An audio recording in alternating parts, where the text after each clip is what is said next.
Sir भगवान को मानते तो हैं और मानते भी थे, लेकिन उतना नहीं मानते थे जितना सब लोग, ज़्यादातर लोग मानते हैं एक नॉर्मल तरीके से। लेकिन कई बार वो हार गए थे और हारने के बाद जो जीते हैं वो कहानी वाकई अपने आप में बड़ी दिलचस्प है। सर आपका एक बार फिर से स्वागत है उस्मान से भी सफ़र में। एक्चुअली ये मैं कहानी इसलिए सुनाने के पहले मैं चाहता हूँ कि अपनी थोड़ी सी पृष्ठभूमि बता दूँ। व्यवहारिक रूप में निजी जीवन में मैं धार्मिक नहीं रहा, कभी मैं एक आध्यात्मिक व्यक्ति था और औपचारिक पूजा पाठ में मेरा कभी विश्वास नहीं रहा। और मैं चूँकि पैदा होने के बाद जब थोड़ा भी होश संभाला तो बिना कबीर को पढ़े मैं कबीरपंथी था, बिना बुद्ध को पढ़े मैं बुद्धिस्ट था। और उपनिषदों का अध्ययन मैंने किया, चूँकि मैं बाद में फिलॉसफी का स्टूडेंट रहा। तो उपनिषदों को पढ़ने के पहले ही जो औपनिषदिक ज्ञान की पराकाष्ठा है, जो उसका निकष है, जो सारांश है, मुझे लगता था कि वो मेरे जीवन के बहुत करीब है। तो और मैं उस पूर्वांचल की धरती से हूँ जहाँ कहा जाता है कि मन चंगा तो कठौती में गंगा। तो इस लिहाज से मैं कभी मंदिर वंदिर नहीं गया और व्यक्तिगत जीवन में मैं उन भाग्यशाली लोगों में हूँ जिन्हें कभी अपने लिए कुछ याचना करने की आवश्यकता नहीं पड़ी। उसका कारण या तो ये रहा हो कि मैंने महत्वाकांक्षाएं उस तरह की नहीं पाली जिसके लिए दंड फंद की आवश्यकता होती है, या जो मिल गया उसी में संतुष्ट होकर के और स्वांतः सुखाए अपना दायित्व निर्वहन करता रहा। तो इन परिस्थितियों में मैं पला बढ़ा और कभी भी मंदिर वंदिर जाने में बहुत ज़्यादा मेरी आस्था नहीं थी। लेकिन वर्ष 1998 में मैं CO सिटी मथुरा बना। मेरी वहाँ पोस्टिंग के पहले एक लूट की बड़ी घटना हुई थी और जो SSP साहब थे, मैं लखीमपुर खीरी में पोस्ट था, किसी ने तारीफ़ कर दी तो उन्होंने मेरी पोस्टिंग कराई थी बड़े विश्वास के साथ, यद्यपि मैं मथुरा जाना नहीं चाहता था। जब मैं वहाँ पहुँचा तो पता चला कि वहाँ हर महीने बड़ी बड़ी लूटें हो जाती हैं चांदी वालों के साथ। अच्छा। और वो 10-20 लाख से लेकर करोड़ों तक की होती थी। तो मुझे लगा कि मैं कहाँ फंस गया हूँ। लेकिन SP साहब ने कहा कि तुम तनाव मत लेना, केवल प्रयास करो और खुलेगी ठीक है, नहीं खुलेगी तो इस ज़िले की थोड़ा नीयत रही है कि मुकदमे कम खुलते रहें। तो मैंने 10 दिन तक बहुत अथक परिश्रम किया। डेली 8-10 अच्छे बदमाश उठवाते थे जगह जगह से और मैं खुद जो है उनसे हर तरीके से पूछताछ करता था। जो पुलिसिया तरीका है, जो गैर पुलिसिया तरीका है, दोनों तरीक़ों से पूछताछ करता रहा। और एक मोटा रजिस्टर करीब 100 पेज का अपराधियों से पूछताछ का मेरा तैयार हो गया। लेकिन उस घटना के बारे में जो मेरे वहाँ पहुँचने के करीब 25 दिन पहले हुई थी वो खुली नहीं। उसका कितनी बड़ी लूट थी है? जो एक RK ज्वेलर्स हैं मथुरा के, उनके साथ लूट हुई थी और 10.5 लाख रुपए उन्होंने लूट में लिखाया था, जो कुछ ज़्यादा था। बाद में जब खुलासा हुआ तो पता चला कि कुछ ज़्यादा अमाउंट था। और हमने 100 से अधिक अच्छे क्रिमिनल्स लुटेरों को उठा करके पर्सनली हैंडल किया, हर तरीके से मतलब ठोक बजा के देख लिया, लेकिन कोई क्लू उस घटना के संबंध में नहीं मिल पाया। मुझे लगा 10-12 दिन बाद कि मैं असहाय सा हो रहा हूँ। अच्छा। और चूंकि मैं बहुत संवेदनशील पुलिस अधिकारी रहा तो जब कोई घटना हो जाती है तो मुझे व्यक्तिगत रूप से बड़ा अपराध बोध होता है और उधर से गुजरने में शर्म आती है जिस इलाके में घटना होती है, जब तक वो घटना खुले नहीं।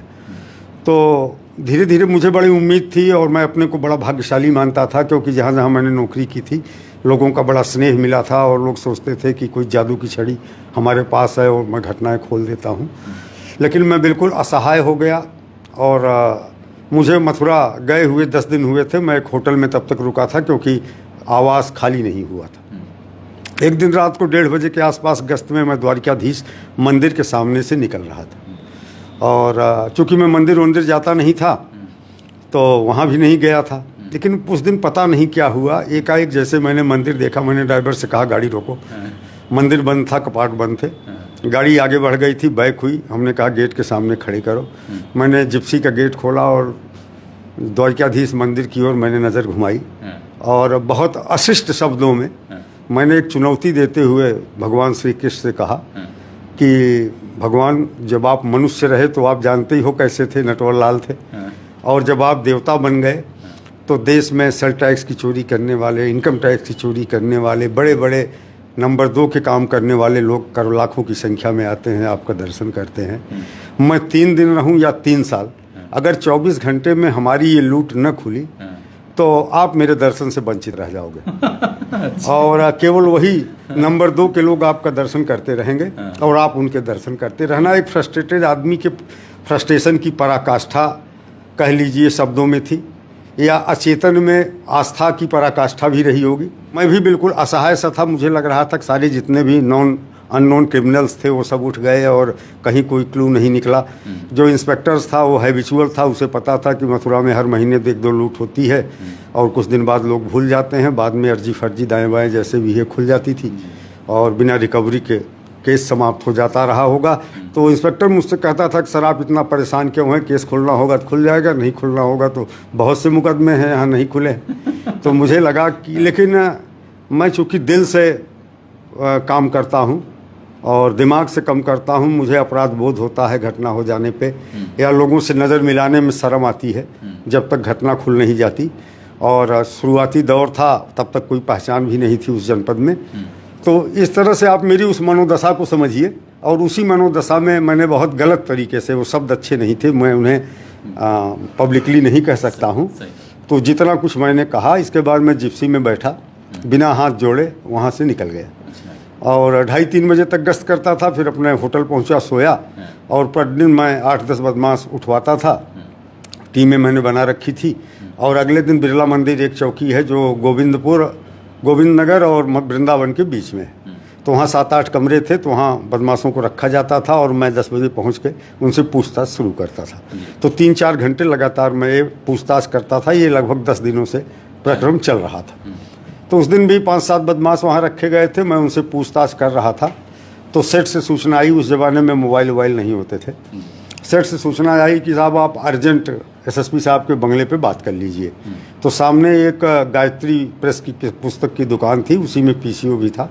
मैं उस पीसीओ पे गया और मैं एसएसपी बंगले का फ़ोन मिला करके मैंने टेलीफोन ड्यूटी से बात की। तो उसने कहा कि सर आपके कोई बहुत करीबी दिल्ली से आपसे अर्जेंट बात करना चाहते हैं और आपके होटल का नंबर उनको दे दिया गया है। फिर मुझे तत्काल लगा कि दिल्ली में मुझे जानने वाला कोई नहीं है, क्योंकि मेरी नई नौकरी थी और उस ज़माने में न सोशल मीडिया था न मोबाइल थे, तो और मेरा कोई ऐसा परिचित नहीं था जो दिल्ली में हो। पता नहीं क्यों मुझे अंदर से लगा कि हो न हो उसी घटना के बारे में कोई बताना चाहता है। एक संस्कृत का श्लोक है, कामी सर्वत्र स्वाम पश्यति, जैसा आदमी की इच्छा होती है वैसा ही दिखता है। हाँ, तो उस लिहाज से मैं तुरंत गाड़ी में बैठा, बहुत तेज़ रफ्तार में 7-8 मिनट में होटल मानसरोवर में रुका था, वहाँ पहुँच गया। तो जब मैं रिसेप्शन पे पहुँचा तो वहाँ एक महिला थी रिसेप्शन पे, उसने बताया कि आपके लिए बार-बार फ़ोन आ रहा है। तब तक फिर घंटी बज गई, तो मैंने फ़ोन सीधे उठा लिया। तो उसने बड़ी कड़क आवाज़ में कहा कि सीओ बोल रहे हो? मैंने कहा हाँ बोल रहा हूँ। तो कहा अपनी लूट खोलोगे? मैंने कहा कौन सी लूट? क्योंकि मथुरा में कई लूटें थी। तो उसने कहा कि 2 अप्रैल वाली। तो हमने कहा तुम कौन हो? कहा मैं उस घटना का मुख्य अभियुक्त महावीर बोल रहा हूँ। अच्छा। तो मैंने कहा कि मुझे क्यों बताना चाहते हो अगर तुम मुख्य अभियुक्त हो? तो उसने कहा कि देखो मुझे तो तुम पकड़ नहीं पाओगे, मेरे ऊपर 20,000 का इनाम हरियाणा सरकार से है, दिल्ली पुलिस भी मुझे तलाश रही है, तो मुझे पकड़ना संभव है। लेकिन आज मेरे साथ एक हादसा हो गया है, इसलिए मैं चाहता हूं कि मेरे अलावा जितने अपराधी इस घटना में हैं आप उन्हें पकड़ लो। अच्छा। और आपको 8-9 लाख की रिकवरी हो जाएगी, असलहे मिल जाएंगे।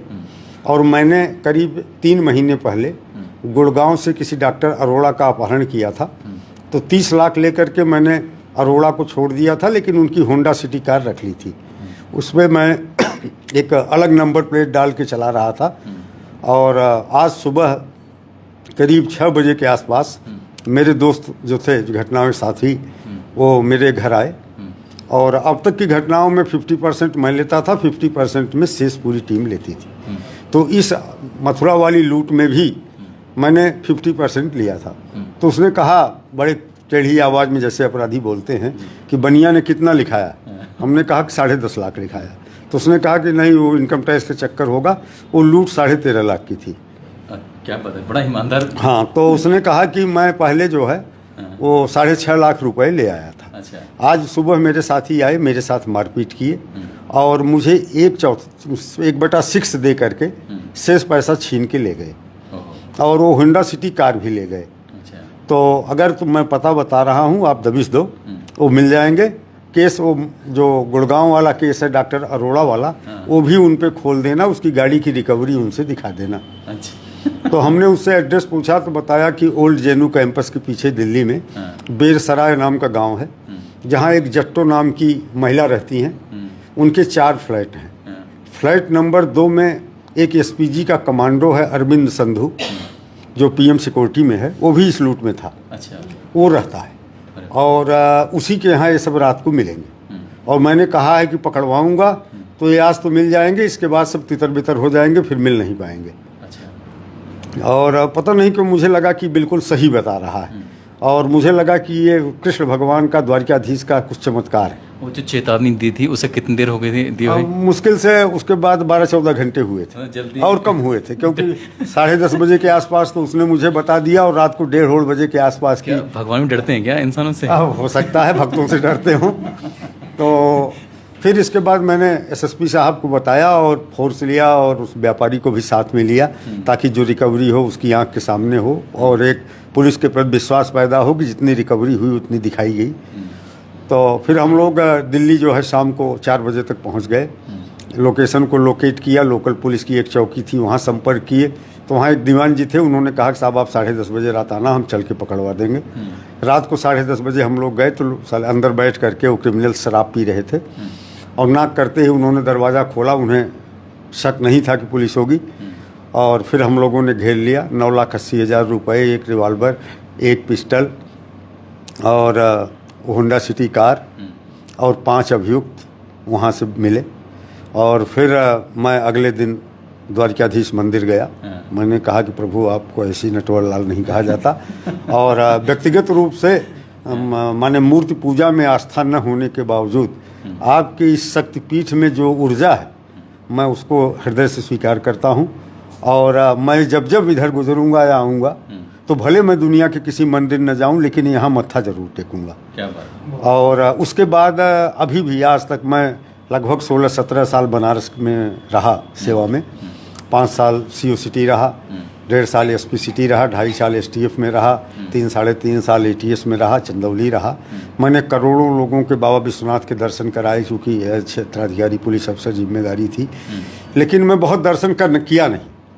और इसी तरह कि उसका कारण यह था कि अंदर से मुझे लगता था कि खुली आंखों से जो हम देखना चाहते हैं वो ज़्यादा बेहतर बंद आंखों से दिखता है। तो इस वजह से जैसे ही मैं आंख बंद करता हूँ, स्पिरिचुअल आदमी हूँ, तो मुझे कहीं जाने की, मंदिर मस्जिद जाने की, कहीं जाने की आवश्यकता महसूस नहीं होती है। लेकिन अभी भी मैं द्वारिकाधीश जाता रहा हूँ, जब भी 2 साल 4 साल, पिछले 5 सालों से ड्यू था। और जिस दिन मेरा यहाँ से ट्रांसफ़र हुआ, मैंने तत्काल चार्ज छोड़ा, केवल इसीलिए कि मैं छुट्टी लेता नहीं हूँ और बिना छुट्टी लिए जा नहीं सकता था। तो 5 साल से ड्यू था द्वारिकाधीश जाना।